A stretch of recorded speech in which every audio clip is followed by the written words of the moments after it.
இனி வருகின்ற நாட்கள் உங்களுக்கு நல்லதே நடக்கட்டும். அனைவருக்கும் வணக்கம். நம்ம இன்னைக்கு பார்க்க இருக்கிற ராசி ரிஷபராசி. ரிஷபராசி அன்பர்களுக்கு அடுத்து வருகின்ற 30 நாட்களும் எப்படி அமைந்திருக்கு, வருகின்ற நாட்கள் உங்களுக்கு சாதகமாக இருக்கா பாதகமாக இருக்கா, கிரக அமைப்புகள் எப்படி இருக்குது அப்படிங்கிறது எல்லாமே இந்த வீடியோவில் ரொம்ப விளக்கமாக சொல்லியிருக்கோம். நிச்சயமாக இந்த வீடியோ உங்களுக்கு ரொம்பவும் பயனுள்ளதாக இருக்கும். அதனால் வீடியோவை கடைசி வரைக்கும் பாருங்கள்.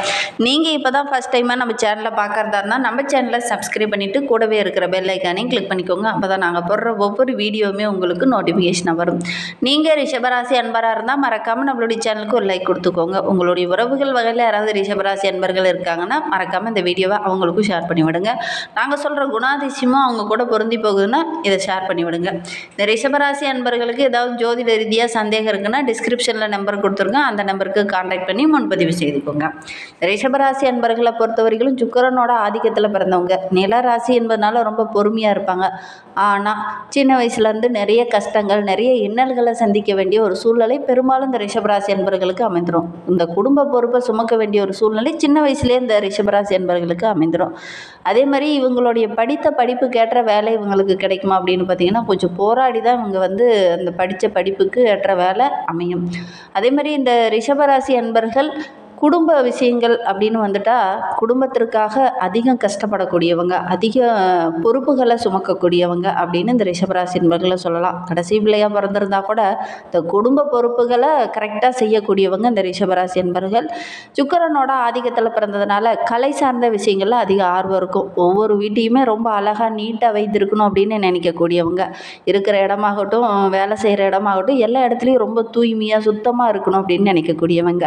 இவங்களுக்கு வருகின்ற நாட்கள் எப்படி இருக்குது, வருகின்ற நாட்கள் இவங்களுக்கு சாதகமாக இருக்கா, கிரக அமைப்புகள் எப்படி இருக்குது அப்படிங்கிறதெல்லாம் தொடர்ந்து இந்த வீடியோவில் பார்க்கலாம். வருகின்ற நாட்களை பொறுத்தவரைக்கும் நம்மளுடைய ரிஷபராசி என்பவருடைய கிரக நிலையை வைத்து ஆராய்ந்து பார்க்கும்போது ராசியில் சுக்கிரன், தனவாக்கு குடும்பஸ்தானத்தில் சூரியனும் குருவும், தைரிய வீரிய ஸ்தானத்தில் புதன், சுகஸ்தானத்தில் செவ்வாய் கேது, தொழில் ஸ்தானத்தில் சனி ராகு என கிரக நிலைகள் அடுத்து வருகின்ற 30 நாட்களுமே கிரகங்கள் இவ்வாறு அமைந்திருக்கு. இதனால் என்னென்ன நற்பலன்கள் நம்மளுடைய ரிஷபராசி அன்பர்களுக்கு கிடைக்கிறது அப்படிங்கிறத பார்க்கலாம். இந்த காலகட்டத்தை பொறுத்த வரைக்கும் ஏன்னா உங்களுடைய ராசி அதிபதியே உங்களுக்கு ரொம்ப சாதகமாக இருக்கிறதுனால நினைத்ததை கரெக்டாக செய்து முடித்து நல்ல ஒரு பாராட்ட பெறக்கூடிய யோகமான நாட்களாக வருகின்ற நாட்கள் அமைந்திருக்கு அப்படின்னே சொல்லலாம். இந்த மாதத்தில் கொஞ்சம் கோபத்தை மட்டும் குறைச்சிக்கோங்க. டக்கு டக்குன்னு கோபம் வந்துடும். அதில் மட்டும் கொஞ்சம் கவனமாக இருக்கிறது நல்லது. அடுத்தவங்களுடைய செயல்பாடுகளும் கூட உங்களுடைய கோபத்தை தூண்டுற மாதிரியே இருக்கும். அதனால் கொஞ்சம் அனுசரணையாக இருங்க. கண்டிப்பாக நல்ல ஒரு முன்னேற்றத்தை வருகின்ற மாதத்தில் நீங்கள் எதிர்பார்க்கலாம். ஒவ்வொரு விஷயத்துலையும் ரொம்ப பொறுமையாக இருங்க. ஒவ்வொரு விஷயத்தையும் பொறுமையாக இருந்து காரியங்களை சாதித்து கொள்ளக்கூடிய யோகம் இருக்குது. அவசரப்பட்டீங்க அப்படின்னா சின்ன சின்ன இடர்பாடுகள், சின்ன சின்ன பிரச்சனைகள், எக்ஸ்ட்ரா இந்த மாதிரி நிறைய பிரச்சனைகளை சந்திக்க வேண்டிய ஒரு சூழ்நிலை இருக்குது. அதனால் பொறுமையாக இருங்க. அவசரம் காட்ட வேண்டாம், கோபத்தையும் பாராட்ட வேண்டாம். குடும்பத்தில் இருந்த அந்த இருக்கான நிலை மாறி நல்ல ஒரு முன்னேற்றத்தை வருகின்ற நாட்களில் எதிர்பார்க்கலாம். நல்ல ஒரு மகிழ்ச்சியான சம்பவம் ஒன்று வருகின்ற நாட்களில் நடக்கும். உறவினர்களுடைய வருகை இருக்கிறதுனால இந்த காலகட்டத்தில் அவங்களுடைய உதவியும் கிடைக்கிறதுனால ரொம்ப மகிழ்ச்சிகரமான நாட்களாக வருகின்ற நாட்கள் அமைந்திருக்கு. குடும்பத்துக்கு தேவையான ஆடம்பர பொருளெல்லாம் வாங்குவீங்க. வழக்கு விவகாரங்கள் கூட உங்களுக்கு சாதகமாக அமைந்திருக்கு. தொழிலில் வியாபாரத்தில் நல்ல ஒரு முன்னேற்றத்தை வருகின்ற நாட்களில் எதிர்பார்க்கலாம். வாடிக்கையாளர்கிட்ட பேசும்போது கொஞ்சம் நிதானமாக பேசுங்க. அவசரம் காட்ட வேண்டாம். ரொம்ப பொறுமையாக இருக்கிறது நல்லது. உத்தியோகத்தில் இருக்கிறவங்களுக்கு வேலை பளு அலைச்சல் கொஞ்சம் அதிகமாகும். எவ்வளோ பெரிய பிரச்சனை வந்தாலும் அதை சகித்துக்கிட்டு சமாளிக்கக்கூடிய மனோபக்குவம் இந்த காலகட்டத்தில் உங்களுக்கு இருக்கும். திடமான மனதுடன் ஒவ்வொரு செயல்லையும் நீங்கள் இறங்குனீங்க அப்படின்னா நல்ல பலனை நீங்கள் எதிர்பார்க்கலாம். அரசியல்வாதிகளை பொறுத்த வரைக்கும் உங்களுடைய நீண்ட நாள் எதிர்பார்ப்பு இந்த காலகட்டத்தில் நிறைவேறும். அதே மாதிரி மற்ற சக தொண்டர்களுடைய ஆதரவு இந்த காலகட்டத்தில் கிடைக்கும். மற்றவங்க மத்தியில் நல்ல ஒரு மதிப்புள்ள நபராக இந்த ரிஷபராசி என்பர்கள் வர போகிறீங்க. வீண் பிரச்சனை இந்த காலகட்டத்துக்கு வரும். வீண் வரட்டு கௌரவத்துக்காக சிலரெல்லாம் சேமிப்பை கரைக்க வேண்டிய ஒரு சூழ்நிலை ஏற்படும். அதனால் இதெல்லாம் கொஞ்சம் குறைச்சிக்கோங்க. வீண் பிரச்சனையில் தலையிட வேண்டாம்.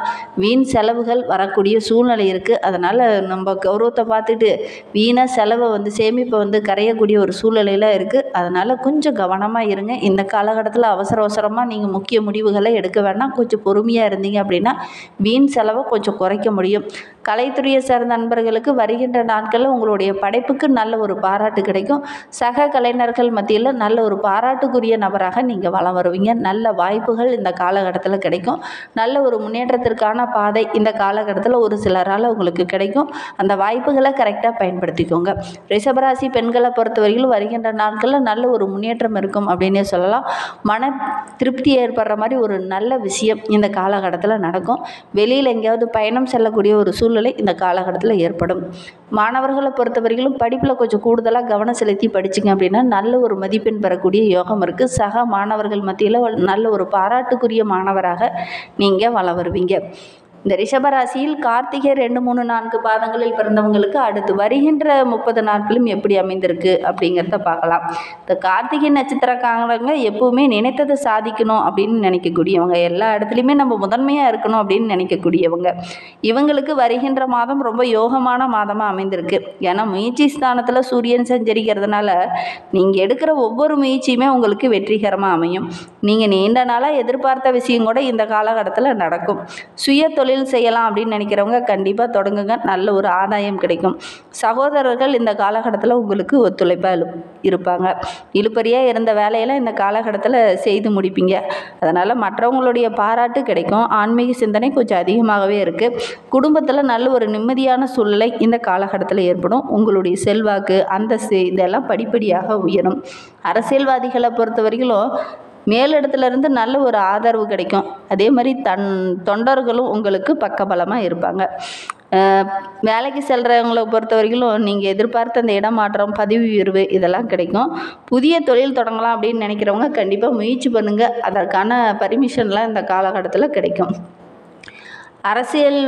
அரசு வேலைக்காக முயற்சி செய்கிறவங்க கொஞ்சம் கூடுதலாக முயற்சி பண்ணிங்க அப்படின்னா அரசு வேலை கிடைக்கக்கூடிய யோகம் இருக்குது. முயற்சி பண்ணுங்கள். அரசாங்கம் மூலிமா நல்ல ஒரு ஆதாயமும் இந்த காலகட்டத்தில் கிடைக்கும்.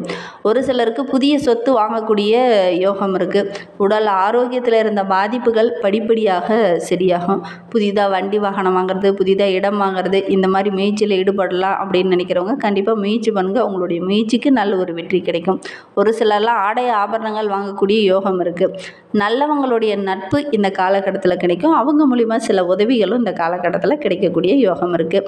மாணவர்களை பொறுத்தவரையிலும் படிப்பில் கொஞ்சம் கூடுதலாக கவனம் செலுத்தி படிச்சிங்கன்னா நல்ல ஒரு மதிப்பெண் பெறக்கூடிய யோகம் இருக்குது. விவசாயிகளை பொறுத்தவரையிலும் நீங்கள் எதிர்பார்த்த அந்த ஆதாயம் இந்த காலகட்டத்தில் கிடைக்கும். கணவன் மனைவி இடையே இருந்த அந்த சின்ன சின்ன பிரச்சனை அதையெல்லாம் சரியாக்கி நல்ல ஒரு முன்னேற்றமான மாதமாக வருகின்ற மாதம் இந்த கார்த்திகை நட்சத்திரக்காரர்களுக்கு அமைந்திருக்கு அப்படின்னு சொல்லலாம். இன்னுமே வாழ்க்கை ரொம்ப சிறப்பாக இருக்க குலதெய்வத்தை வழிபட்டுட்டு வாங்க. பல வழியிலையும் உங்களுக்கு நன்மை கிடைக்கும். ரோகிணி நட்சத்திரத்தில் பிறந்தவங்களுக்கு அடுத்து வருகின்ற 30 நாட்களும் நல்ல ஒரு முன்னேற்றமான நாட்களாக அமைந்திருக்கு அப்படின்னு சொல்லலாம். வேலையில் இருந்த நெருக்கடி பிரச்சனை இது எல்லாமே சரியாகும். குறிப்பாக தனியார் நிறுவனத்தில் வேலை செஞ்சுட்டு இருக்கவங்களுக்கு நல்ல ஒரு முன்னேற்றமான மாதமாக இந்த மாதம் அமைந்திருக்கு அப்படின்னு சொல்லலாம். நீங்கள் நீண்ட நாளாக எதிர்பார்த்த அந்த சலுகைகள்லாம் இந்த காலகட்டத்தில் கிடைக்கும்.